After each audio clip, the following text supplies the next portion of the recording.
If I can stop one heart from breaking, I shall not live in vain. If I can ease one life the aching, or cool one pain, or help one fainting robin unto his nest again, I shall not live in vain. By Emily Dickinson.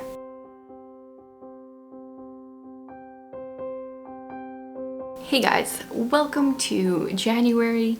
I mean, we're halfway through already, but historically, January has been the hardest month for me. I mean, January followed really quickly by February and March.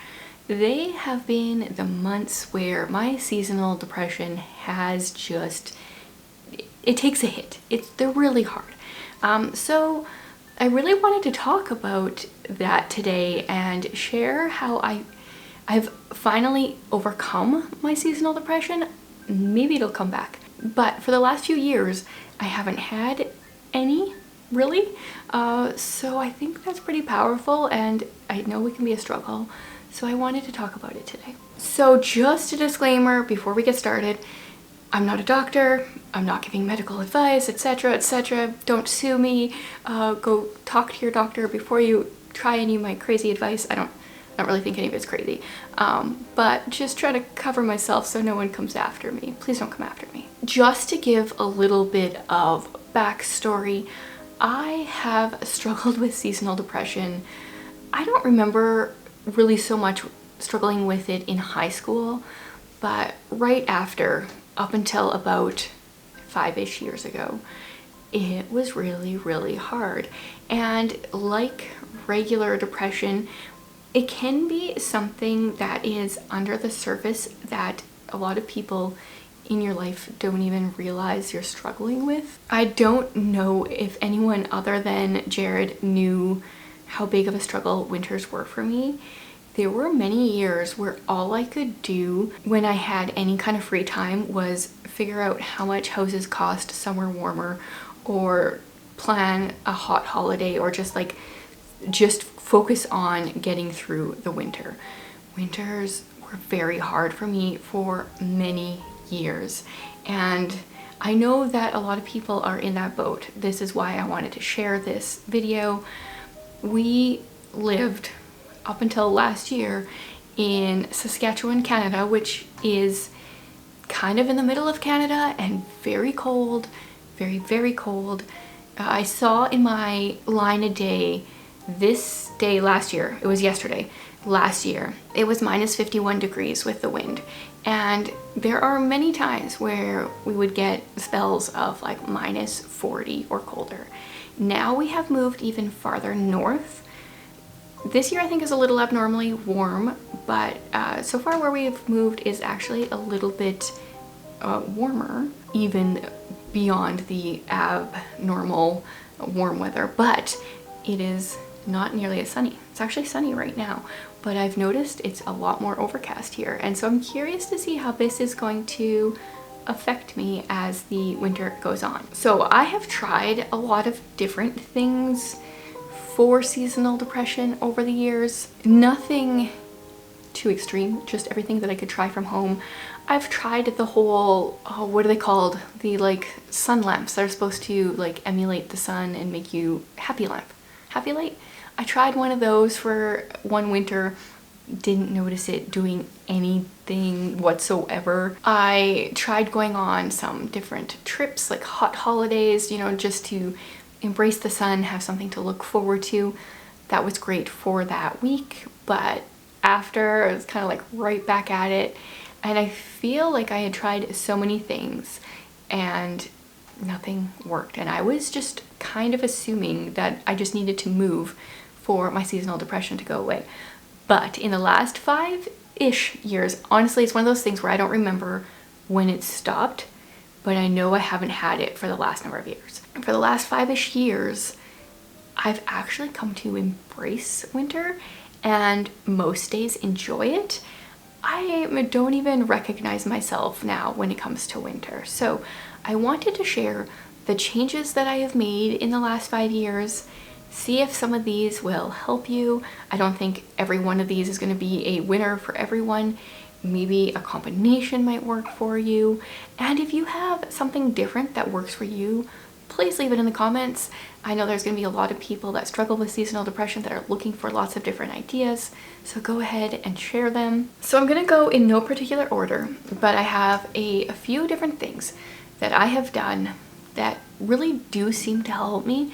They're things that kind of make me look forward to winter now or not dread it, so let's get into them. One of the biggest things I want to start with, because this is kind of a major shift that happened 5 years ago, right before COVID, we started fostering. And that was a crazy winter when, before COVID hit here, we were fostering. We had these 2 toddlers in our house, that 2 additional toddlers that were just taking up a lot of my life. And I think what it was in that season is I literally did not have time for seasonal depression because I was too busy focusing on others. And I think that has been huge. That was a winter where I didn't think of like, oh, woe is me for living in this cold place where, you know, like the wind and the cold can literally kill you. I was focused on these kids and was not sleeping because of it. Like, in so many ways, I should have had the worst winter ever. We were all sick so much. Like, it was kind of terrible. But I was just constantly reminded of how good I had it and how hard life had been for this 1.5-year-old and 3-year-old that we had.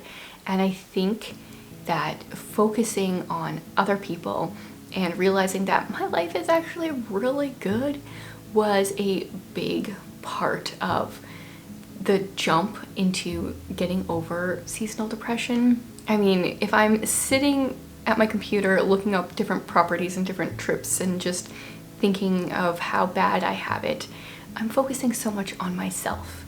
And that was definitely something that I was struggling with that I didn't even necessarily realize.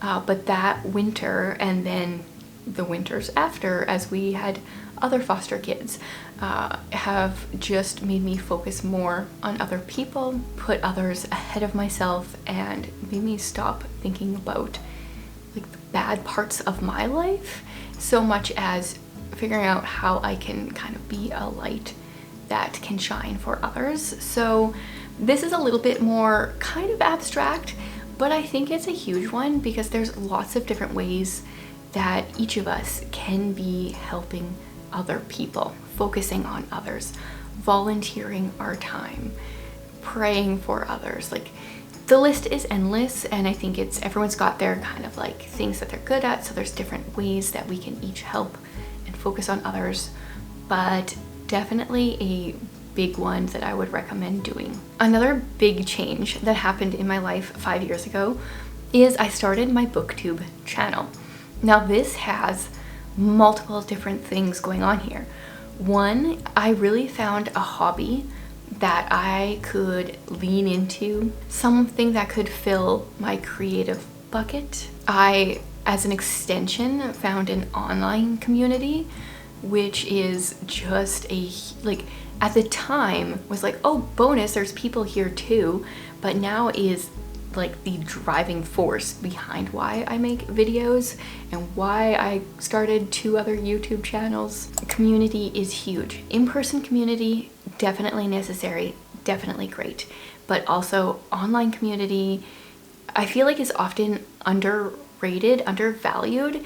If people don't have one, they really don't understand how valuable it is and how each of these people that are, you know, kind of just avatars and profile pictures in one way are real friends. And I have made real friendships. I have met people that I was friends with online, many people in the last 5 years. And so diving into that hobby has been a huge difference maker in my life and in my winter season in the last 5 years, for sure. I started my channel in December, you know, right when winter starts getting hard, and it really gave me something to focus on, and I really enjoy showing up each week on all 3 of my different channels. So maybe find a hobby, start a YouTube channel, something of the sort. find something that you love and really dig into it and find a community that goes along with that. Number 3 is embrace the season for what it is. Every season has its benefits. I really like this quote by Lucy Maud Montgomery. The beauty of winter is that it makes you appreciate spring. And I think that is so true. If we didn't have the brutal winters that we have, spring would not feel as glorious as it does. And so I've really tried to embrace whatever it is that makes winter winter. I'm going to share a little bit more specifically what I do for that coming up. But there are some benefits to winter that I have not found in other seasons. And since, like, in the last few years, I've really started to live seasonally, where I do different things in different seasons. And I think because I have saved some things for the winter season, things that I enjoy doing that I only do in the winter, it makes winter that much more special. So let's kind of get into that. So my next one is embracing the cozy. And this has really come with being on BookTube and watching other people and realizing, like, reading is such a cozy hobby. Almost all of my hobbies are very cozy hobbies. So I embrace the cozy, reading a good book, curling up with a blanket, often an electric blanket. That has been a huge difference in my winters too, is not always being freezing cold. Sometimes snuggling up next to the electric fireplace. I also have, like I said, certain hobbies that I do in the winter. So one of the things I save is puzzling. I really enjoy doing puzzles, and I do not let myself start them until Thanksgiving, Canadian Thanksgiving weekend. Usually it's a little bit after that. And then I go until about Easter. And then I don't do any in the summer because summer has its own benefits and its own things to do.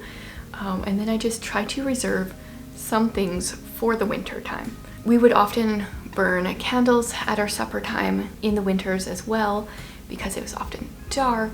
There's just different things that you can do in the winter.